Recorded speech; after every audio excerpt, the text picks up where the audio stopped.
Peut-on vraiment gagner une guerre avec un simple clip vidéo? À première vue, la question semble insensée, voire absurde.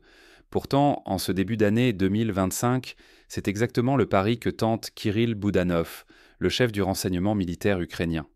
Cette idée, qui pourrait sembler relever de la fiction ou du cinéma hollywoodien, va pourtant se concrétiser dans une opération réelle, aux conséquences dramatiques. Le 11 janvier, deux hélicoptères Black Hawk américains rasent littéralement le sol, franchissant la ligne de front à toute allure et à une altitude si basse que leurs pales soulèvent la poussière et font trembler les feuilles des arbres. À leur bord, 11 membres triés sur le volet des forces spéciales du GUR foncent vers la périphérie de Krasnoarmeysk, une ville assiégée, coupée du reste du pays par les forces ennemies. Cette opération, minutieusement planifiée, s'inscrit dans une tradition ancienne des guerres modernes. Tenter un coup d'audace qui renversera la situation sur le terrain, ou du moins dans les esprits. À peine les appareils posés dans un nuage de poussière, l'emballement médiatique commence. Les chaînes occidentales annoncent déjà une percée spectaculaire, la contre-attaque tant espérée qui briserait enfin le blocus russe. Sur les réseaux sociaux, l'événement s'enflamme.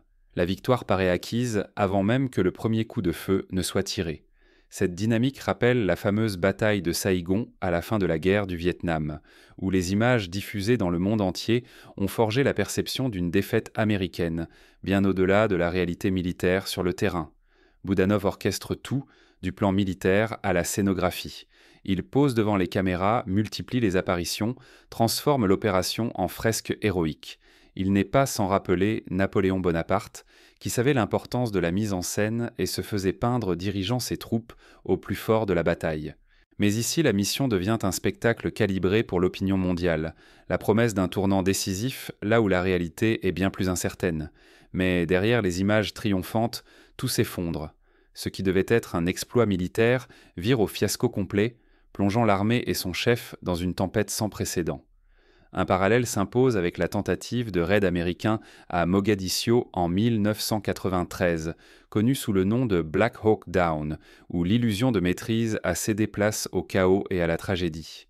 Car ici, tout se joue. La crédibilité d'un leader forgé à coups de récits héroïques, le prestige d'une armée prétendue invincible, la vie de soldats d'élite sacrifiés pour l'image, et l'avenir des dirigeants qui misent tant tout sur ce coup médiatique. En un instant, tout peut basculer. Comment en est-on arrivé là? Comment une opération aussi orchestrée, aussi médiatisée, a-t-elle pu se retourner à ce point et coûter si cher? Pour comprendre, il faut remonter à la genèse de cette mission et explorer les mécanismes d'une mise en scène qui s'est transformée en piège mortel. Cette plongée dans les coulisses de la guerre de l'information nous permettra de saisir les enjeux, les dérives, mais aussi les leçons à tirer pour l'avenir. Avant de tout comprendre, il faut revenir au contexte et aux ambitions qui ont mené à cette opération, car rien n'a été laissé au hasard, ni dans la préparation, ni dans la communication. Cette initiative s'inscrit dans une tradition qui remonte à la Seconde Guerre mondiale, lorsque la propagande et les opérations psychologiques étaient aussi importantes que les affrontements directs.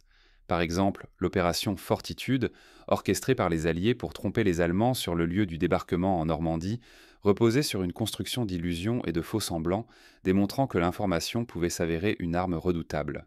Pourquoi tenter l'impossible alors que tout le monde sait que c'est une quasi-certitude d'échec? Pourquoi sacrifier des vies précieuses pour une mission qui ressemble à un aller simple sans retour? La réponse se trouve dans l'urgence de la situation, la pression des alliés occidentaux, et la nécessité de démontrer que l'Ukraine reste capable d'initiative et de bravoure, même dans les moments les plus sombres. Depuis des mois, l'armée ukrainienne évite de larguer des troupes par hélicoptère en zone de combat. Les systèmes anti-aériens russes, omniprésents, et la multiplication des drones kamikazes rendent chaque vol presque suicidaire. Les pertes ont été si lourdes que ce genre d'opération avait pratiquement disparu.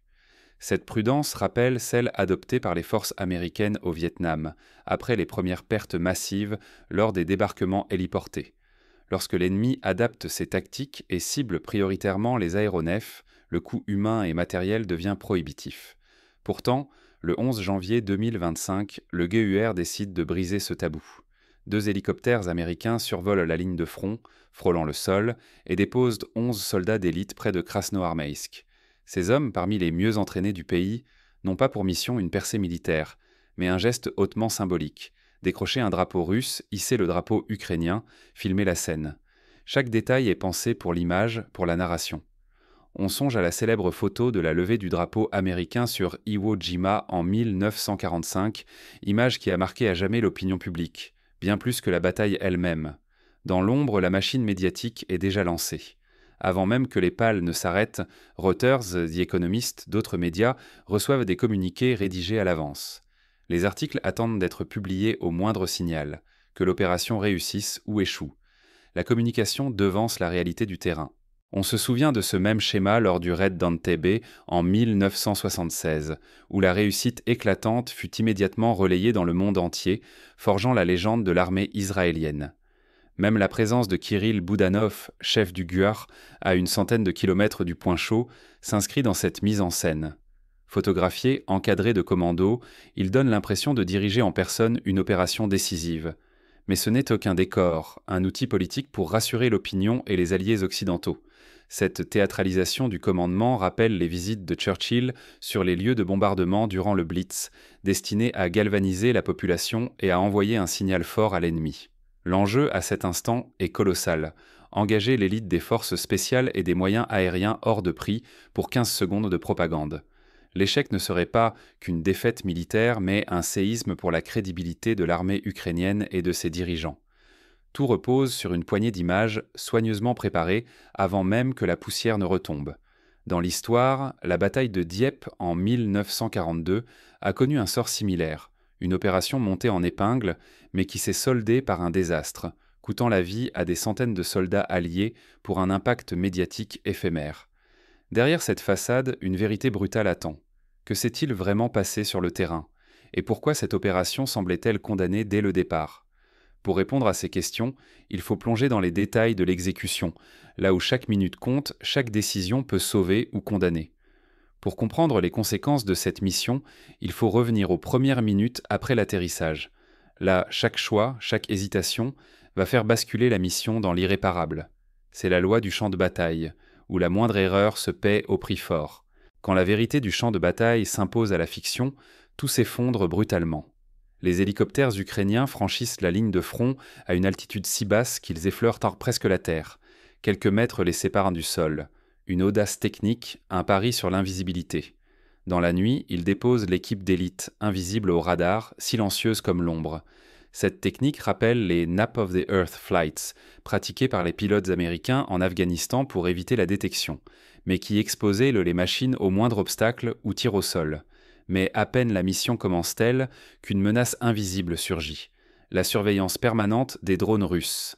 Chaque centimètre du terrain est examiné, chaque mouvement enregistré. Dès que les soldats touchent terre, la surprise s'évapore, l'avantage s'inverse. Cette omniprésence technologique est une nouveauté des conflits du XXIe siècle, où la moindre action est scrutée en temps réel, rendant obsolètes bien des tactiques d'infiltration classiques. Le plan est simple, diviser le commando en 2 petits groupes pour maximiser leurs chances. Mais l'ennemi n'est pas dupe. À peine les 11 opérateurs se dispersent-ils qu'une pluie de drones FPV s'abat sur eux, précise, implacable. Le courage et l'expérience s'écrasent face à la technologie guidée à distance. Cette scène évoque les combats urbains de Mossoul en 2017, où les drones improvisés par Daesh ont plusieurs fois surpris et décimé des unités d'élite mieux entraînées et équipées. La riposte ennemie est foudroyante. En moins de 15 minutes, le commando entier est neutralisé. Pas un survivant parmi ces soldats aguerris, formés pendant des années à affronter l'impossible. Sur le sol, l'élite n'est plus qu'un souvenir. L'histoire militaire est jalonnée de telles tragédies, comme le massacre du commando britannique à Arnhem en 1944, pris au piège d'un plan trop audacieux et d'informations erronées. Les hélicoptères disparaissent dans la nuit, indemnes, comme s'ils n'avaient jamais été là. Mais à quel prix? Au sol, rien que des corps, aucun objectif atteint. Le symbole de la victoire devient une scène muette de défaite. C'est là tout le paradoxe de la guerre moderne. Ce qui devait être un exploit à filmer se transforme en preuve d'échec, que l'on tente de cacher à tout prix. À Kiev, pourtant, l'image officielle résiste. Les réseaux sociaux s'enflamment, les médias louent l'héroïsme, bâtissent le mythe. Le désastre est gommé, le doute interdit, le deuil nié. Cette dissonance rappelle la gestion des pertes lors de la guerre de Corée, où la censure et la propagande tentaient de masquer l'ampleur des revers jusqu'à ce que la vérité éclate dans l'opinion publique. Mais la réalité s'impose, tenace, sous la forme de preuves qui s'accumulent. Subrepticement, le discours change. Les objectifs deviennent flous, l'ambition initiale se dilue, d'autres justifications émergent. Le récit s'adapte, détourne le regard, tente d'effacer la débâcle. On retrouve ce mécanisme dans de nombreux conflits, comme lors de la guerre d'Algérie, où la communication officielle cachait la réalité du terrain jusqu'à ce que l'évidence devienne inéluctable. Ce qui aurait dû être un exploit se mue en fiasco retentissant. Le commandement du GUR est désormais sous pression, son chef sur la sellette. La confiance du public vacille, la crédibilité de l'institution se fissure, minée par le prix humain d'une opération conçue pour l'image. Ce glissement progressif du crédit militaire vers la suspicion rappelle la fin de la guerre du Vietnam, où la révélation du massacre de My Lai a profondément entamé la confiance du public américain dans ses institutions. Cet échec n'est pas un accident isolé. Il révèle une dérive profonde, la tentation de privilégier le spectacle et la communication au détriment de la vérité du terrain. Quand le storytelling supplante la victoire réelle, c'est la guerre elle-même qui s'enlise, et avec elle, tout espoir de triomphe durable. L'histoire regorge de cas similaires, comme la guerre des Malouines en 1982, où la propagande britannique et argentine masquait la réalité des combats et des pertes, retardant la prise de conscience nationale. À mesure que l'échec se propage, chacun cherche un responsable. L'attention se concentre sur Kirill Boudanov, dont la carrière et l'avenir politique dépendent désormais d'une fragile ligne de communication. Dans ces moments, l'histoire montre que les chefs militaires deviennent souvent des boucs émissaires, comme le général Nivelle après l'échec de l'offensive du chemin des Dames en 1917. Quand le spectacle supplante la substance, qui en paie vraiment le prix? Les soldats d'abord, puis la nation tout entière. En se posant en chef d'orchestre du débarquement de Krasnoarmeïsk, Kirill Boudanov a mis en jeu bien plus que sa réputation. Il a offert à ses adversaires politiques, tels que Volodymyr Zelensky ou Oleksandr Syrski, une occasion rêvée de l'affaiblir durablement. La rivalité interne, exacerbée par la défaite, rappelle la lutte de pouvoir au sein de l'état-major soviétique après la débâcle de Kharkov en 1942, où chaque chef cherchait à sauver sa place. Le GUR, autrefois perçu comme une élite redoutée, sort de cette opération avec une image entachée d'amateurisme et de promesses non tenues. Sa légende d'efficacité se fissure, l'aura de dissuasion s'amenuise, autant chez ses alliés que chez ses ennemis. La perte de prestige est souvent plus difficile à regagner que la reconquête d'un terrain perdu. L'exemple de l'armée française après Dien Bien Phu en 1954 le démontre. Il a fallu des décennies pour restaurer la confiance et l'image de l'institution. Ce revers n'est pas un incident isolé. D'autres missions menées à très basse altitude n'ont offert que des succès fugaces ou la survie miraculeuse de quelques équipages. Jamais ces tactiques n'assurent la victoire stratégique. Les pertes restent irréparables, tandis que le coût médiatique s'évapore dès que la poussière retombe. Les opérations de commando britanniques en Norvège durant la Seconde Guerre mondiale, souvent audacieuses mais coûteuses, illustrent ce dilemme. Des victoires tactiques qui ne changent pas la donne stratégique. Pourquoi persister? Parce que la logique interne du système pousse à privilégier le récit plutôt que les résultats. Il faut fabriquer des victoires à vendre aux médias occidentaux et rassurer les bailleurs de fonds, quitte à sacrifier des hommes et du matériel irremplaçables. Cette pression pour produire de bonnes nouvelles n'est pas nouvelle. Durant la Première Guerre mondiale, les communiqués officiels français et allemands parlaient sans cesse de progrès sensibles, même lorsque les pertes étaient insoutenables et les résultats insignifiants. Sur le terrain, la facture est immédiate, les pertes sont définitives, l'élite s'érode. Politiquement, la crédibilité du commandement se délite. La propagande ne peut éternellement masquer l'érosion des positions ni l'isolement croissant du pays. L'exemple du régime sud-vietnamien, soutenu par les États-Unis jusqu'au bout malgré les revers, montre que la communication ne suffit jamais à préserver l'essentiel lorsque la réalité contredit le discours officiel. Ce cercle vicieux s'accélère à mesure que la situation militaire se détériore. Plus le front s'assombrit, plus la communication prend le pas sur la stratégie, symptôme flagrant d'un système en crise où l'image prime sur la réalité. Ce phénomène, que l'on retrouve dans bien des entreprises en difficulté, se traduit par une fuite en avant, où l'on tente de compenser la faiblesse des résultats par un excès de communication. À terme, c'est la confiance dans l'appareil militaire et politique qui vacille. La stabilité du commandement, déjà fragile, menace de s'effondrer, risquant d'emporter la cohésion nationale dans sa chute. L'URSS, dans les années 80, a connu ce basculement.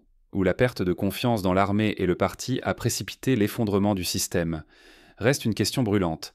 Cette débâcle est-elle un simple accident ou révèle-t-elle une crise systémique profonde? L'histoire montre que les grandes défaites naissent rarement d'une seule erreur, mais d'un enchaînement de dysfonctionnements et d'aveuglements collectifs. La réponse à cette question déterminera la capacité du pays à se ressaisir ou à s'enfoncer durablement. Car au-delà des apparences, il s'agit désormais de survie politique et nationale. La gestion du désastre de Tchernobyl, par exemple, a mis en lumière des failles systémiques qui ont précipité la fin de l'URSS. De même, une crise militaire mal gérée peut entraîner des conséquences irréversibles.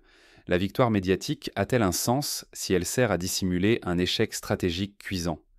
L'affaire de Krasnoarmeysk le démontre, l'opération du 11 janvier a dépassé le simple fiasco opérationnel pour devenir un cas d'école de la communication qui écrase tout, y compris l'essentiel. Cette leçon, valable pour les armées, l'est aussi pour les entreprises ou les gouvernements tentés de privilégier la forme au fond. Quand une armée s'en remet à la propagande, elle finit par brûler ses ressources les plus précieuses. À Krasnoarmeysk, ce sont 11 spécialistes d'élite qui ont disparu en un jour. On ne forme pas de tels experts en quelques semaines, ni même en quelques mois. Il faut souvent plusieurs années pour parvenir à ce niveau d'excellence. L'armée britannique, après la perte de ses commandos en Norvège, a mis des années à reconstituer un vivier de spécialistes comparables. La confiance des Alliés, elle aussi, s'effrite après de telles pertes, qui miseraient sur un partenaire qui sacrifie ses meilleurs éléments pour un coup d'éclat sur les réseaux. On se souvient de la méfiance des Alliés envers la France après la débâcle de 1940, ou de la prudence des Américains vis-à-vis de l'armée sud-vietnamienne après l'offensive du Tet. Le moral des troupes ne s'alimente pas de slogans ni de vidéos virales.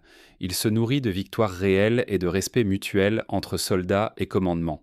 Mais lorsque la réalité contredit la mise en scène, la crédibilité du chef s'effondre et avec elle son autorité. Ce phénomène a été observé lors de la mutinerie des soldats français en 1917, où le fossé entre discours officiels et expériences vécues a déclenché une crise majeure. Ce piège n'est pas propre aux seuls militaires. Toute organisation, qu'il s'agisse d'une armée, d'une entreprise ou d'un mouvement politique, peut sombrer dans cette illusion. Croire que l'image, la narration ou l'audience suffisent à remplacer le résultat concret. Mais un clip viral n'avance pas une ligne de front. L'efficience se mesure à l'atteinte de buts tangibles, jamais au nombre de likes ni à l'intensité des applaudissements virtuels. Les réformes structurelles, dans l'entreprise ou dans l'État, exigent des résultats réels pour survivre à l'épreuve du temps. Krasnoarmeysk est un avertissement. L'information, aussi puissante soit-elle, ne remplace pas la réalité brutale du terrain. Confondre guerre médiatique et guerre réelle, c'est courir à la défaite, ici comme ailleurs. Les pertes humaines, le matériel anéanti, les réputations brisées sont des cicatrices qu'aucun montage vidéo ne pourra effacer. L'après-guerre du Vietnam a montré que la guérison des plaies morales et institutionnelles prend souvent une génération entière. Ce constat va bien au-delà du champ de bataille. Citoyens, électeurs, consommateurs, tous, nous sommes exposés à ces mises en scène spectaculaires. La lumière des projecteurs éblouit, mais elle masque souvent les conséquences réelles. Dans l'affaire Enron, par exemple, la communication soignée a masqué la faillite imminente jusqu'à ce que la réalité rattrape les dirigeants et les actionnaires. Laisser la communication dicter l'action, c'est risquer de tout perdre, les hommes, le matériel et jusqu'au leadership. Ce naufrage doit rappeler qu'une stratégie sans fondement, même servie par la meilleure propagande, conduit inévitablement à l'échec. Dans l'histoire, la faillite du Crédit Lyonnais ou la débâcle de la campagne de Russie en 1812 en sont des illustrations frappantes. Pour comprendre comment un fiasco pareil a pu se produire, il faut revenir aux choix initiaux de Boudanov et à la mécanique implacable de la communication de guerre. L'analyse de l'avant-opération éclaire les failles et les illusions qui ont mené à cette débâcle. Une enquête approfondie, comme celle menée après la Seconde Guerre mondiale, permettrait de tirer des enseignements durables pour éviter la répétition des mêmes erreurs. La réalité finit toujours par faire irruption, balayant les illusions les mieux construites. Êtes-vous prêt à affronter ce miroir sans teint? La capacité à se remettre en question, à apprendre de ses échecs, est la condition sine qua non de tout redressement, qu'il soit militaire, politique ou économique. À Krasnoarmeysk, les promesses de la propagande se sont fracassées contre la brutalité du terrain. Ce qui avait été présenté comme un coup d'éclat stratégique, une démonstration de courage et de renouveau, n'a laissé place qu'à une débâcle retentissante. Kirill Boudanov, le visage de cette opération, emporte encore les stigmates politiques et personnels. Cette mésaventure rappelle le sort du général Custer à Little Big Horn, dont l'audace s'est transformée en désastre, brisant une légende en quelques heures. Ce fiasco n'est pas un simple revers militaire. Il incarne un danger universel, celui de substituer la fiction à la vérité, l'image à la substance. Quand le récit l'emporte sur les faits, le prix à payer s'inscrit en vie humaine sacrifiée, en crédibilité perdue et parfois en avenir compromis pour tout un pays. Ici, la quête fébrile de la victoire médiatique a mené à l'immolation de l'élite des forces spéciales ukrainiennes, des professionnels forgés au fil des années, irremplaçables. Tout cela pour bâtir une légende qui s'est écroulée dès l'épreuve de la réalité. Refuser d'analyser les leçons de Krasnoarmeïsk, c'est accepter la répétition du même cycle d'erreurs, perte, humiliation, déception. Fermer les yeux sur la critique, c'est risquer de retomber dans les pièges de l'illusion, de miser sur des victoires de papier qui ne résistent jamais à l'épreuve du feu. Le déni nourrit l'échec, inlassablement. On retrouve ce schéma dans la crise des subprimes, où le refus d'affronter la réalité a conduit à l'effondrement du système financier mondial. La tentation de séduire l'opinion, de fabriquer des triomphes pour les caméras est immense, surtout dans la guerre où le moral collectif se nourrit de symboles. Mais la vérité du terrain, elle, ne se laisse jamais manipuler. Quelle que soit la puissance du récit, la réalité finit par s'imposer, impitoyable. C'est la leçon de toutes les guerres perdues, de toutes les entreprises effondrées, de toutes les illusions dissipées.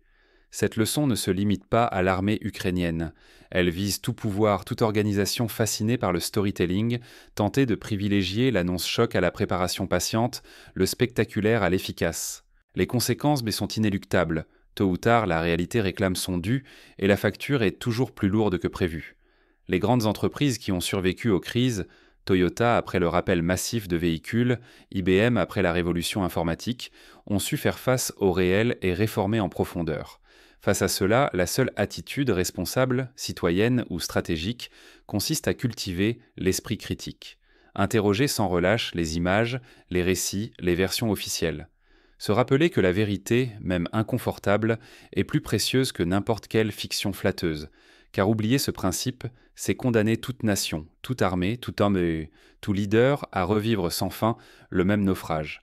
Les sociétés démocratiques qui prospèrent sont celles qui savent tirer les leçons de leurs échecs et remettre en question leurs certitudes. Sommes-nous prêts à regarder la réalité en face, à accepter les faits, froidement, et à en tirer les enseignements ? C'est la seule voie pour briser le cercle des désillusions, pour bâtir un jour une stratégie fondée sur le réel et non sur l'illusion. Cette démarche exige du courage, de la lucidité et une volonté indéfectible d'avancer, même lorsque la route est semée d'obstacles. Pour éviter de sombrer à nouveau dans le piège de Krasnoarmeïsk, il est impératif de réformer en profondeur les processus de décision, d'encourager la transparence et de privilégier la préparation à l'effet d'annonce. Les grands succès militaires, économiques ou politiques sont toujours le fruit d'un travail patient, d'une analyse rigoureuse et d'un respect scrupuleux des faits. Cette quête du réel, souvent ingrate mais indispensable, est la condition de tout progrès durable. À chaque crise, à chaque revers, posons-nous cette question. Sur quoi fondons-nous notre action ? Sur l'image ou sur la réalité ? Sur la communication ou sur la compétence ? Sur le court terme ou sur la construction patiente de l'avenir ? Les réponses à ces interrogations déterminent le sort des nations, des armées et des organisations. Ne les laissons pas au hasard. En conclusion, l'opération de Krasnoarmeïsk nous offre une leçon universelle. La communication peut séduire, galvaniser, rassurer, mais elle ne remplace jamais la substance, la préparation et surtout la vérité du terrain. Il appartient à chacun, à chaque niveau de responsabilité, de ne jamais l'oublier. C'est à ce prix qu'on évitera de sacrifier l'essentiel sur l'autel de l'image. Soyez lucide, soyez exigeants, et surtout, regardez toujours au-delà du miroir des apparences.